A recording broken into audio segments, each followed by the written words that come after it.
YCP సభ్యులు కేవలం 11 మంది ఉన్నప్పటికీ 1100 మంది ఉన్నట్లు మాట్లాడుతున్నారని డిప్యూటీ సీఎం పవన్ కళ్యాణ్ వ్యాఖ్యానించారు. కూటమిలోని అన్ని పార్టీలు భేదాభిప్రాయాలు లేకుండా కలిసికట్టుగా పనిచేయాలని సూచించారు. కూటమి ప్రభుత్వం చేస్తున్న మంచి పనులను ప్రజల్లోకి బలంగా తీసుకెళ్లడంలో ఇంకా మెరుగుదల అవసరమన్నారు.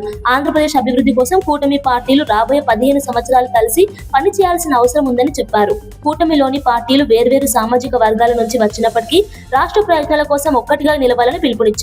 సభలో వైసీపీ నేతలు చేసే విమర్శలను సమర్థవంతంగా తిప్పికొట్టాలని సూచించారు. కేవలం మాటలకే పరిమితం కాకుండా ప్రభుత్వం చేసిన పనులను ప్రజలకు స్పష్టంగా వివరించాల్సిన అవసరం ఉందన్నారు. మళ్ళీ మనం తిట్టామని చెప్తారు, కల్తీలు వాళ్ళే చేస్తారు. కానీ మనం డిఫెండ్ చేసుకోవడానికి irrespective of whether we are from different parties, మనం విభిన్నమైన కుల సమూహాల నుంచి రావచ్చుగానే రాష్ట్రంలో విద్యారంగాన్ని ప్రక్షాళన చేసేందుకు కాంగ్రెస్ ప్రభుత్వం విద్యా కమిషన్ ఏర్పాటు చేయడంపై టీపీసీసీ అధికార ప్రతినిధి చరణ్ కౌశిక్ యాదవ్ స్పందించారు. విద్యారంగ అభివృద్ధి కోసం నిపుణులతో కలిసి ప్రభుత్వం కీలక సంస్కరణలు చేపడుతుందన్నారు. సీఎం రేవంత్ రెడ్డి నాయకత్వంలో విద్యా వ్యవస్థను బలోపేతం చేసే చర్యలు జరుగుతున్నాయని తెలిపారు. ఈ నిర్ణయాలపై బీఆర్ఎస్ నేత హరీష్ రావు రాజకీయ విమర్శలు చేయడం సరికాదని సూచించారు. విద్యారంగాన్ని మెరుగుపరచడం కోసం ప్రభుత్వం తీసుకుంటున్న నిర్ణయాలను రాజకీయంగా విమర్శించడం సరైన పద్ధతి కాదన్నారు. విద్యార్థుల భవిష్యత్తును దృష్టిలో పెట్టుకుని ప్రభుత్వం సంస్కరణలు చేపడుతోందని చెప్పారు. విద్యారంగ అభివృద్ధికి అందరూ సహకరించాలని ఆయన పిలుపునిచ్చారు. కమిషన్లో ఎవరు ప్రొఫెసర్లు చాలా స్పష్టంగా తెలంగాణ సమాజానికి తెలుసు. కానీ హరీష్ రావు గారు ప్రతిదీ రాద్ధాంతం చేసే ప్రయత్నం. వారు ఇరిగేషన్ శాఖ మంత్రిగా పనిచేసారు, ఆర్థిక శాఖ మంత్రిగా పనిచేశారు. వారు ఏమైనా ఇరిగేషన్ శాఖలో ఎక్స్పర్టా, లేకపోతే బీటెక్ ఇంజనీరింగ్ చేసింది హరీష్ రావు గారు ఏమన్నా? కాబట్టి తెలంగాణ రాష్ట్రంలో కాంగ్రెస్ ప్రభుత్వం మంచి నిర్ణయాలు తీసుకుంటూ ఉంటే చూసి ఓరలేక దాని అపవాదు క్రియేట్ చేసే ప్రయత్నం బీఆర్ఎస్ పార్టీ చేస్తూ ఉంది. చాలా స్పష్టంగా తెలంగాణ జాగృతి అధ్యక్షురాలు కవిత తన భర్త అనిల్తో కలిసి తిరుమల శ్రీవారిని దర్శించుకున్నారు. ఢిల్లీ లిక్కర్ కేసులో కోర్టు నుంచి క్లీన్ చిట్ లభించిన నేపథ్యంలో అలిపిరి మెట్ల మార్గంలో కాలినడకన వెళ్లి మొక్కు చెల్లించుకున్నారు.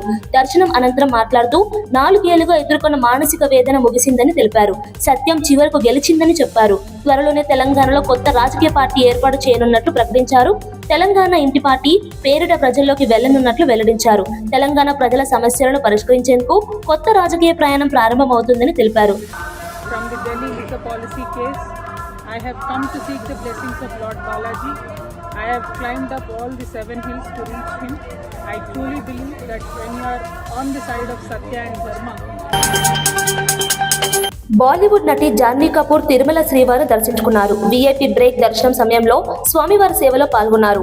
నేడు జాన్వీ కపూర్ పుట్టినరోజు కావడంతో ఈ ప్రత్యేక సందర్భంలో తిరుమలకు వచ్చి స్వామివారిని దర్శించుకోవడం విశేషంగా నిలిచింది. ఆమెతో పాటు నటి మహేశ్వరి కూడా దర్శనానికి హాజరయ్యారు. దర్శనం అనంతరం ఆలయ పండితులు వారికి ఆశీర్వచనం చేసి స్వామివారి తీర్థ ప్రసాదాలు అందజేశారు. ఈ సందర్భంగా అభిమానులు జాన్వీ కపూర్ ను చూసేందుకు ఆసక్తి చూపించారు. మరోవైపు కాంతారా చాప్టర్ 1 ఫేమ్ నటి రుక్మిణి వసంత్ కూడా ఇదే రోజు స్వామివారిని దర్శించుకుని మొక్కులు చెల్లించారు. పలువురు సినీ ప్రముఖులు తిరుమలకు రావడంతో ఆలయ ప్రాంగణం సందడిగా మారింది.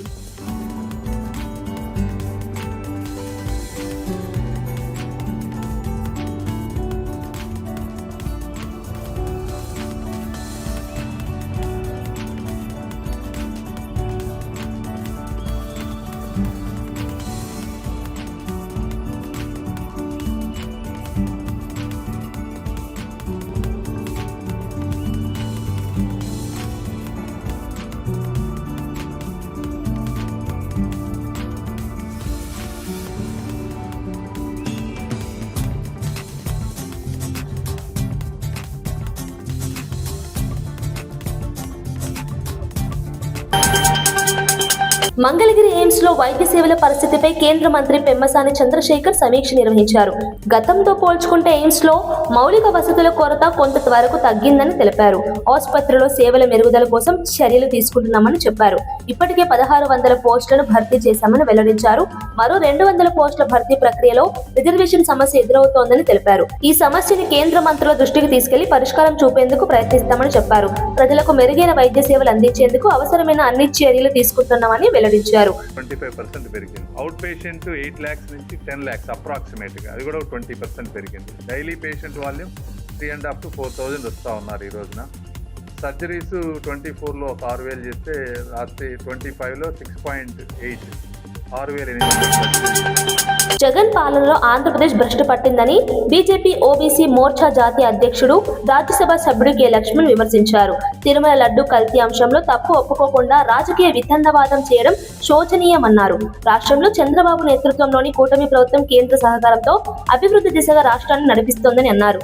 కేంద్రం సహకారంతో అనేక అభివృద్ధి కార్యక్రమాలు జరుగుతున్నాయని పేర్కొన్నారు. రాష్ట్ర పురోగతికి కూటమి ప్రభుత్వం కట్టుబడి ఉందని తెలిపారు. భవిష్యత్తులో దక్షిణాది రాష్ట్రాల్లో బీజేపీ ప్రభావం మరింత పెరుగుతుందని ఆశాభావం వ్యక్తం చేశారు. ప్రజల అభివృద్ధి కోసం కేంద్రం, రాష్ట్రం కలిసి పనిచేస్తాయని చెప్పారు. పాపాలు వారి యొక్క అవినీతిని కక్ష సాధింపు నకిలీ మద్యం కేసులో వైసీపీ నేత మాజీ మంత్రి జోగి రమేష్ పేరు బయటకు రావడంతో కేసు కొత్త మలుపు తీసుకుంది. ఆయన నివాసం నుంచి స్వాధీనం చేసుకునే సీసీ కెమెరా దృశ్యాలను నిల్వ చేసే ఎన్బీఆర్ లో ఫుటేజీ మాయమైనట్లు అధికారులు గుర్తించారు. ఈ పరిణామం అనుమానాలకు తావిస్తోంది. జోగి రమేష్ సోదరుడు జోగి రాము ఇంట్లో కూడా ఇదే పరిస్థితి కనిపించింది.